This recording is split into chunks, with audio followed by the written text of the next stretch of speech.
ॐ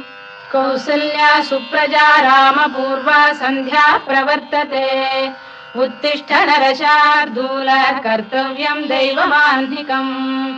कौसल्या सुप्रजा रामपूर्वा सन्ध्या प्रवर्तते उत्तिष्ठ नरशार्दूल कर्तव्यं दैवमाह्निकम् उत्तिष्ठोत्तिष्ठ गोविन्द उत्तिष्ठ गरुडध्वज उत्तिष्ठ कमलाकान्ता त्रैलोक्यं मङ्गलं कुरु उत्तिष्ठोत्तिष्ठ गोविन्द उत्तिष्ठ गरुडध्वज उत्तिष्ठ कमलाकान्ता त्रैलोक्यं मङ्गलं कुरु मातः समस्त जगतां मधुकैटभारे वक्षो विहारिणि मनोहर दिव्यमूर्ते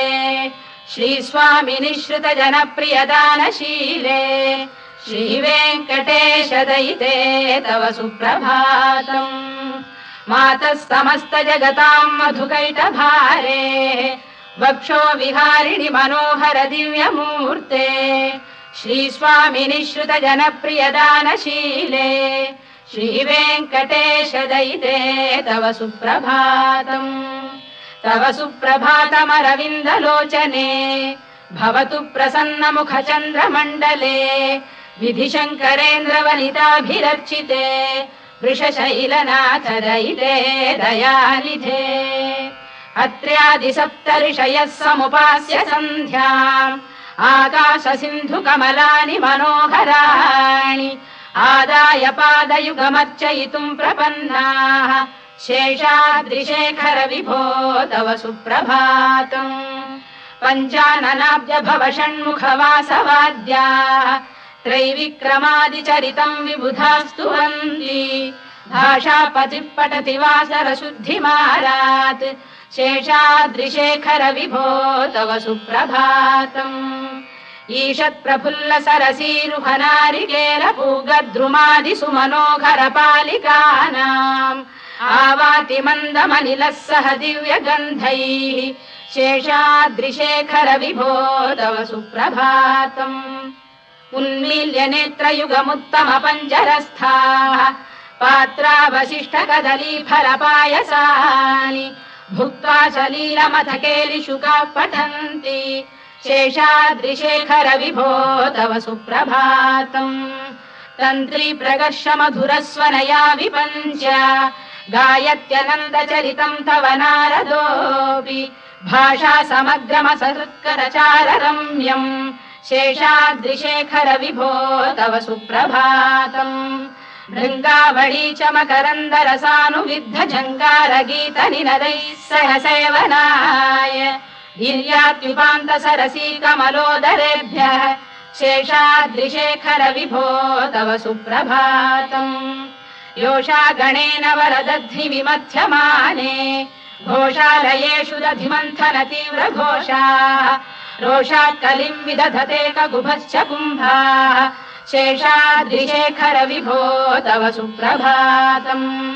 पद्मेश मित्र शतपत्र गतालिवर्गाः हर्तुम् श्रियम् कुवलयस्य निजाङ्गलक्ष्म्या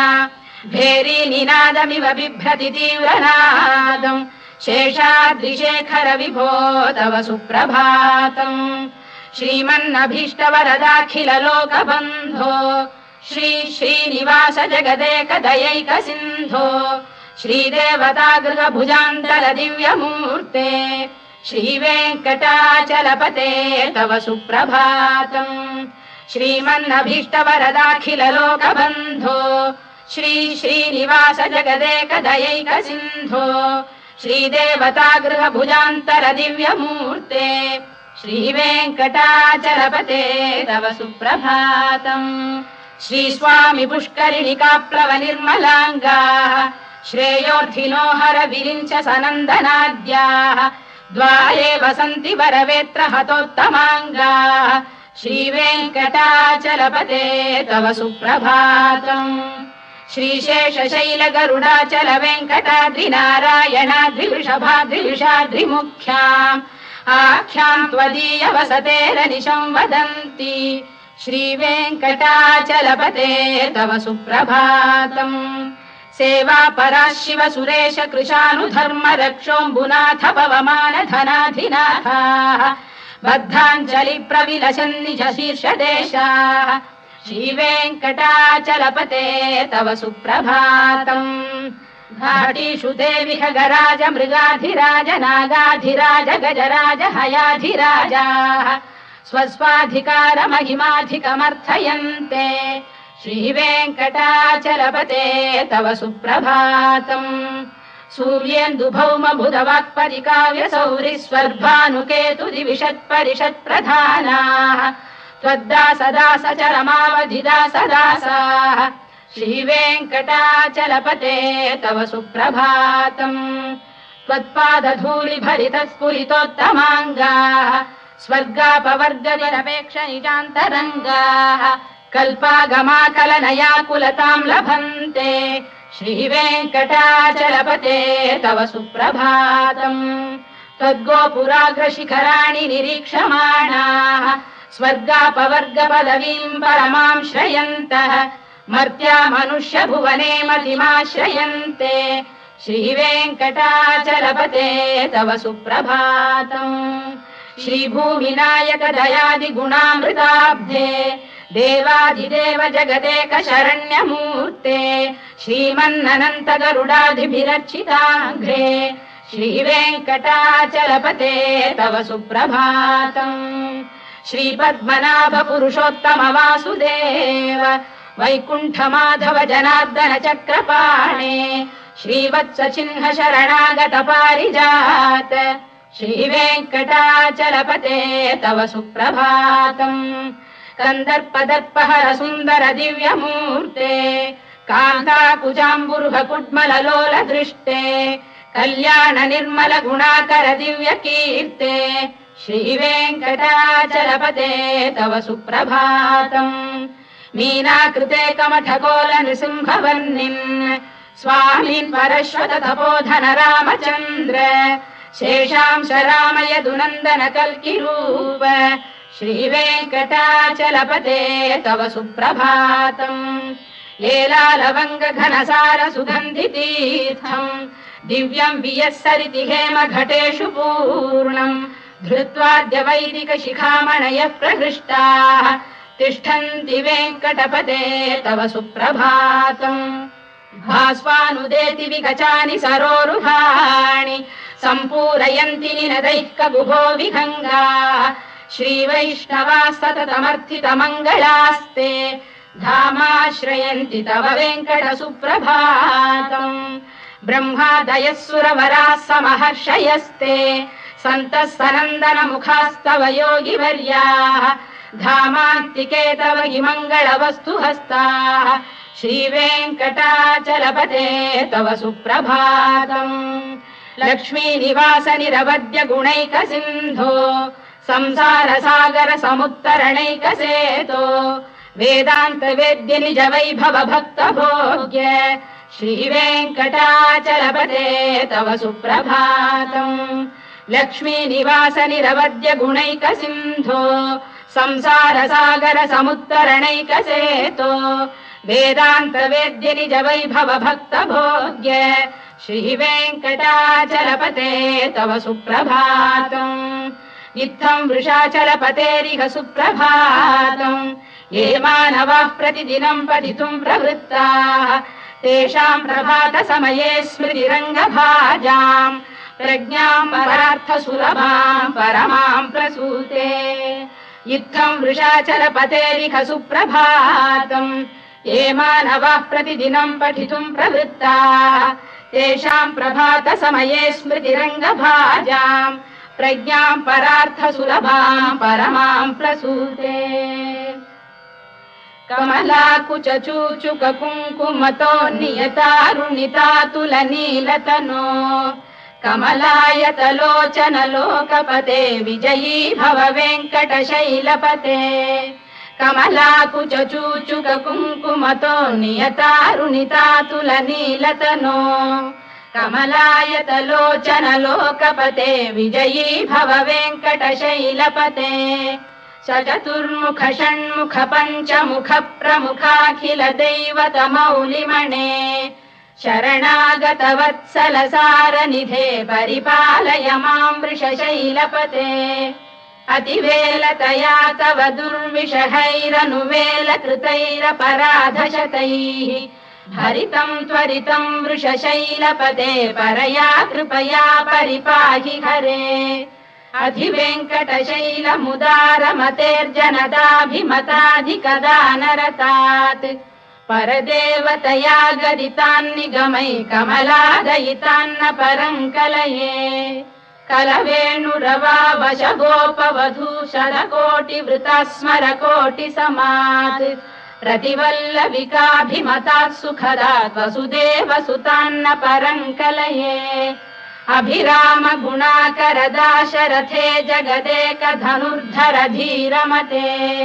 रघुनायक राम रमेश विभो वरदो भवदेव दया जलधे अवनीतनया कमनीय करं रजनीकर चारु मुखाम्बुरुहम् रजनीचर राजतमो मिहिरं महनीयमहं रघुराममये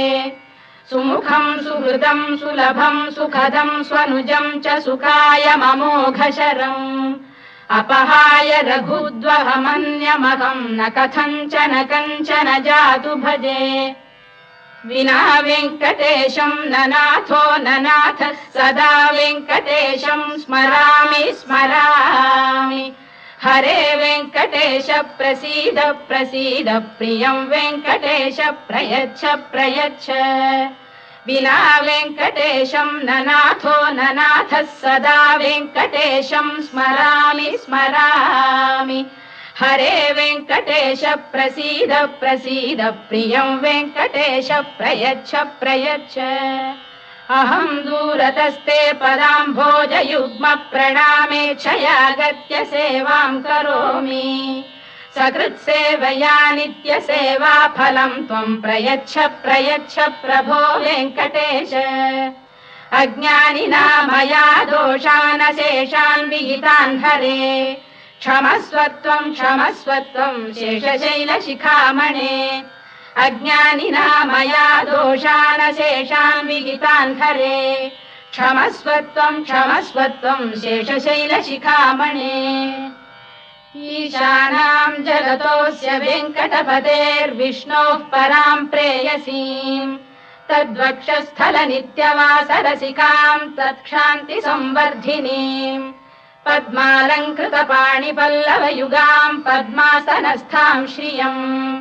वात्सल्यादिगुणोज्ज्वलां भगवतीं वन्दे जगन्मातरम् ईशानां जगतोऽस्य वेङ्कटपतेर्विष्णोः परां प्रेयसीं तद्वक्षस्थलनित्यवासरसिकां तत्क्षान्तिसंवर्धिनीं पद्मालङ्कृतपाणिपल्लवयुगां पद्मासनस्थां श्रियम् वात्सल्यादिगुणोज्ज्वलां भगवतीं वन्दे जगन्मातरम् श्रीमन्कृपाजलनिधे कृत सर्वलोक सर्वज्ञ शक्तनत वत्सल सर्वशेषिन् स्वामिन् सुशील सुलभाश्रित पारिजात श्रीवेङ्कटेश चरणौ शरणं प्रपद्ये श्रीमन्कृपाजलनिधे कृत सर्वलोक सर्वज्ञ शक्तनत वत्सल सर्वशेषिन् स्वामिन् सुशील सुलभाश्रित पारिजात श्रीवेङ्कटेश चरणौ शरणं प्रपद्ये आनूपुरार्पित सुजात सुगन्धि पुष्प सौरभ्य सौरभकरौ समसन्निवेशौ सौम्यौ सदानुभवनेऽपि नवानुभाव्यौ श्रीवेङ्कटेश चरणौ शरणं प्रपद्ये सद्यो विकासि समुदित्वरसान्द्र राग सौरभ्य निर्भर सरोरुह साम्यवार्ताम् सम्यक् सुसाहसपदेषु विलेखयन्तौ श्रीवेङ्कटेश चरणौ शरणं प्रपद्ये रेखामयध्वज सुधाकलशातपद्रवज्राङ्कुशाम्बुरुह कल्पक शङ्ख चक्रैः भव्यैरलङ्कृततलौ परतत्त्वचिह्नैः श्रीवेङ्कटेश चरणौ शरणं प्रपद्ये ताम्रोदरद्युतिपराजित पद्मरागौ बाह्यैर्महोभिरभिभूत महेन्द्रनीलौ उद्यन्नखांशुभिरुदस्त शशाङ्कभासौ श्रीवेङ्कटेश चरणौ शरणं प्रपद्ये सप्रेम भीति कमलाकर पल्लवाभ्याम् संवाहनेऽपि सपदिक्लममादधानौ कान्थाववाङ्मनस गोचरसौ कुमार्यौ श्रीवेङ्कटेश चरणौ शरणम् प्रपद्ये लक्ष्मी मही तदनुरूप निजानुभाव नीलादि दिव्य महिषीकर पल्लवानाम् आरुण्य संक्रमणतः किल सान्द्ररागौ श्रीवेङ्कटेश चरणौ शरणम् प्रपद्ये नित्यानमद्विधि शिवादि किरीटकोटि प्रत्युक्त दीप्त नवरत्न महप्ररोहैः नीराजना विधिमुदारमुपादधानौ श्रीवेङ्कटेश चरणौ शरणम् प्रपद्ये विष्णु पदे परम इत्युदित प्रशंसौ यौ मध्व उत्स इति भोग्यतयाप्युपातौ भूयस्ततेति तव पाणितल प्रतिष्ठौ श्रीवेङ्कटेश चरणौ शरणम् प्रपद्ये पार्थाय तत्सदृश सारथिना त्वयैव यौ दर्शितौ स्वचरणौ शरणम् व्रजेति भूयोऽपि मह्यमिहतौ करदर्शितौ ते श्रीवेङ्कटेश चरणौ शरणम् प्रपद्ये मन्मूर्धिकालियपणे विकटाटवीषु श्रीवेङ्कटाद्रिशिखरे शिरसि श्रुतीनाम् चित्तेऽप्यनन्य मनसाम् सममाहितौ ते श्रीवेङ्कटेश चरणौ शरणम् प्रपद्ये अम्लानघृष्यदवनीतलकीर्ण पुष्पौ श्रीवेङ्कटाद्रिशिखराभरणायमानौ आनन्दिताखिल मनोनयनौ तवैतौ श्रीवेङ्कटेश चरणौ शरणम् प्रपद्ये प्रायः प्रपन्न जनता प्रथमावगाह्यौ मातुस्तनाविव शिशोरमृतायमानौ प्राप्तौ परस्पर तुलामतुलान्तरौ ते श्रीवेङ्कटेश चरणौ शरणम् प्रपद्ये सत्त्वोत्तरै सतत सेव्य पदाम्बुजेन संसार तारकदयार्द्रदृगञ्चलेन सौम्योपयन्तृमुनिना मम दर्शितौ ते श्रीवेङ्कटेश चरणौ शरणम् प्रपद्ये सत्त्वोत्तरै सतत सेव्य पदाम्बुजेन संसार तारकदयार्द्रदृगञ्चलेन सौम्योपयन्तृमुनिना मम दर्शितौ ते श्रीवेङ्कटेश चरणौ शरणम् प्रपद्ये श्रीशश्रिया घटिकया त्वदुपाय भावे प्राप्ये त्वयि स्वयमुपेय दया स्फुरन्त्या नित्याश्रिताय निरवद्य गुणाय तुभ्यम् स्याम् किङ्करो वृषगिरीश न जातु मह्यम् श्रीशश्रिया घटिकया त्वदुपाय भावे प्राप्ये त्वयि स्वयमुपेय दया स्फुरन्त्या नित्याश्रिताय निरवद्य गुणाय तुभ्यम् स्याम् किङ्करो वृषगिरीश न जातु मह्यम् श्रियकान्ताय कल्याण निधये निधयेऽर्थिनाम् श्रीवेङ्कटनिवासाय श्रीनिवासाय मङ्गलम् श्रियकान्ताय कल्याण निधये निधयेऽर्थिनाम् श्रीवेङ्कटनिवासाय श्रीनिवासाय मङ्गलम् लक्ष्मी सविभ्रमालोक सुभ्रू विभ्रम चक्षुषे चक्षुषे सर्वलोकानाम् वेङ्कटेशाय मङ्गलम् श्रीवेङ्कटाद्रिशृङ्गाग्रमङ्गलाभरणाङ्ग्रये मङ्गलानाम् निवासाय श्रीनिवासाय मङ्गलम् सर्वावयव सौन्दर्य सम्पदा सर्वचेतसाम् सदा सम्मोहनायास्तु वेङ्कटेशाय मङ्गलम् नित्याय निरवध्याय सत्यानन्द चिदात्मने सर्वान्तरात्मने श्रीमद्वेङ्कटेशाय मङ्गलम् स्वतः सर्वविदे सर्वशक्तये सर्वशेषिणे सुलभाय सुशीलाय वेङ्कटेशाय मङ्गलम् परस्मै ब्रह्मणे पूर्णकामाय परमात्मने प्रयुञ्जे परतत्त्वाय वेङ्कटेशाय मङ्गलम् आकालतत्त्वमशान्तमात्मनामनुपश्यताम् अतृप्त्यमृतरूपाय वेङ्कटेशाय मङ्गलम् प्रायः स्वचरणौ पुंसाम् शरण्यत्वेन पाणिना कृपया दिशते श्रीमद्वेङ्कटेशाय मङ्गलम् दयामृततरङ्गिण्यास्तरङ्गैरिव शीतलैः अभाङ्गैः सिञ्चते विश्वम् वेङ्कटेशाय मङ्गलम् श्रद्भूषाम्बरहेतीनाम् सुषमावकमूर्तये सर्वार्तिशमनायास्तु वेङ्कटेशाय मङ्गलम् श्रीवैकुण्ठविरक्ताय स्वामी पुष्करिणीतटे रमया रममाणाय वेङ्कटेशाय मङ्गलम् श्रीवैकुण्ठविरक्ताय स्वामी पुष्करिणीतटे रमया रममाणाय वेङ्कटेशाय मङ्गलम् श्रीमत्सुन्दरजामातृमुनिमानसवासिने सर्वलोकनिवासाय श्रीनिवासाय मङ्गलम् मङ्गलाशासनपरैर्मदाचार्य पुरोगमैः सर्वैश्च पूर्वैराचार्यैः सत्कृतायास्तु मङ्गलम्।